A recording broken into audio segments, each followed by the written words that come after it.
Otrā augustā, klātiesot Rīgas domes priekšsēdētājam Nilam Ušakovam un domes priekšsēdētāja vietniekam Andrim Amerikam, tika nodots eksploatācijā pašvaldības dzīvojamo namu kompleksu Ulbraks ielā 13, kurā 800 iedzīvotāji saņēma ilgi gaidītus dzīvokļus. Nils Ušakovs un Andris Ameriks svinīgi atvēra divas jaunuzceltas 12 stāvu mājas.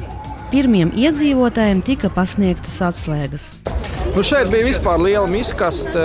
Šis būtībā ir tāds, kur visātrāk tika uzcelts, jo iepriekšējais tāds liels komplekss bija Drēliņos 9 mājas. Tur mēs gājām soli pa solim. Šeit jāsaka, būvnieki viņu uzcēla tiešām rekordu tempā, pusotru gadu laikā. Un mēs uzskatām, ka šodienas apstākļos te ir tāda interesanta lieta, kas ir te apakšā zem šī te zaļā posma, viss ir milzīgs baseins tāds. Tas nozīmē, ja kaut kāds milzīgs lietas līst, jebkas, lai te nekad nekas neaplūst, lai te būtu sauss, un lai pēc tam viss šis te jau jaunākās tehnoloģijas ir iekšā šī māja kompleksā.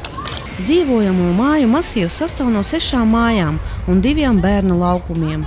Teritoriju novēros municipālā policija visu diennakti ar videokameru palīdzību. Daudzistabu municipālā dzīvojamās mājas atšķirās no parastām dzīvojamām mājām. Katras mājas pirmajā stāvā plaši dzīvokļi, kuri ir speciāli aprīkoti cilvēkiem ar īpašām vajadzībām.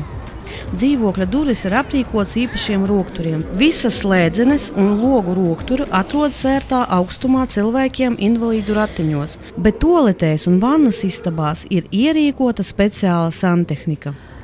Man ļoti patīk šī māja. Tas ir brīnišķīgs dzīvoklis, ko esmu saņēmusi. Man tas liels gods ir, tāpēc, ka tur viss ir pielāgots, visas durvis, kur ieslēgt gaismu, logi, viss ir brīnišķīgi uzbraukt, ļoti ērta. Tā kā šī māja 100% atšķirās no citām mājām, kurās esmu dzīvojusi, un principā šī ir pirmā māja, kur ir viss priekš manis. Nekad Rīgā man nebija tādas dzīves vietas kā šeit. Šī ir pirmā un vienīgā vieta. Municipālā dzīvojamo namu kompleksā ir 2 stabu dzīvokļi, kā arī 3 un 4 stabu dzīvokļi. Rīgas pašvaldībai daudzistabu dzīvojamās mājas izmaksāja 30 miljonu latu. Šim projektam tika ņemts kredīts bankā, kuru pašvaldība plāno atgriezt 10 gadu laikā. Pateicoties šim projektam, municipālā dzīvokļu rinda samazinājās uz 800 cilvēkiem, bet būvniecības process deva ieguldījumu Rīgas un Latvijas ekonomikā. Šis ir vēsturisks objekts, tā ir ziņa, ka tik liela objekta, kad ir 5 mājas un bija 800 dzīvokļiem, kopš 91. gadā Latvija netika būvēta. Rīgas pašvaldība ir pirmā pašvaldība, kura ir uzbūvējušas tik lielu objektu. Bet tas nav, protams, nekāda veida beigas, jo mēs plānojam jau nākamgad sākt būvēt vēl 3 objektus, 3 vietas Bolderā, Imantam un Turcijam, un šī dzīvokļu programma, protams, tiks tālāk arī attīstīsies. Rīgas dome sāk strādāt ar jauniem dzīvojumu māju projektiem. Jaunās ēkās pārsvarā būs 1 stabu un 2 stabu dzīvokļi.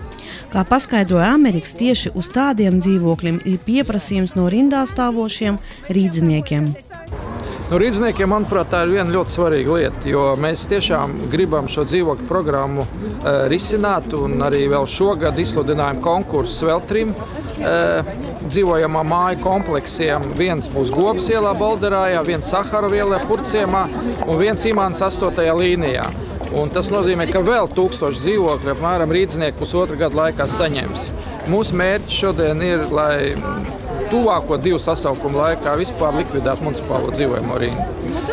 Mēs arī apzināmies, cik tas maksā pilsētai, kādi ir šie izdevumi, bet es domāju, ka Rīgā ir goda lieta šo municipālo, fondu izveidot, lai cilvēki, kas šodien nevar atļauties paņemt kredītus, kas nevar šodien paši nopirkt dzīvokļus, lai mēs varētu nodrošināt viņus ar dzīvojamo kvalitāti.